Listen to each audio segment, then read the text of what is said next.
Well, I came down today because I'm part of the studentvolunteer.ie working group, and the minute I saw the symposium, I just thought it was a great opportunity to meet with other practitioners in both within the university but outside the university sector.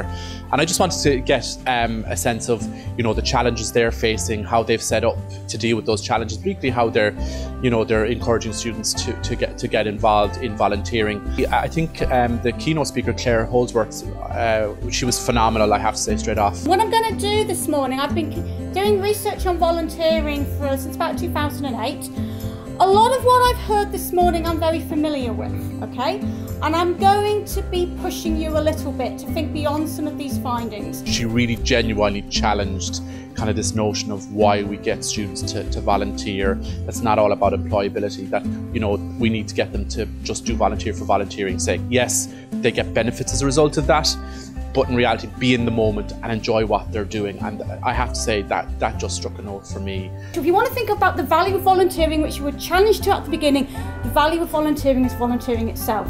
And maybe we should stop worrying too much about these outcomes, employability, well-being, etc. And rather than measuring those, we need to be returning our attention to what we actually do in volunteering, because that's what I get out of guiding. Isn't meeting friends to go to the theatre, the pub, etc. with, but it's actually spending time with people whose company I really enjoy in the context of running a guide camp. All universities, we all know have these mission statements, these ambitions, but that's that.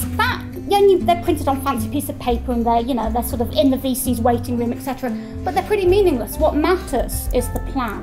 What matters is the delivery, and what matters is the path that we are on.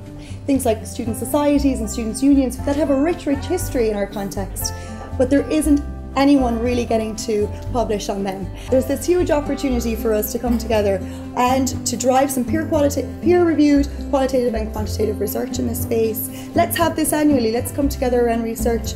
Let's train. Let's see what gaps we have and what we need to work on, and let's start publishing.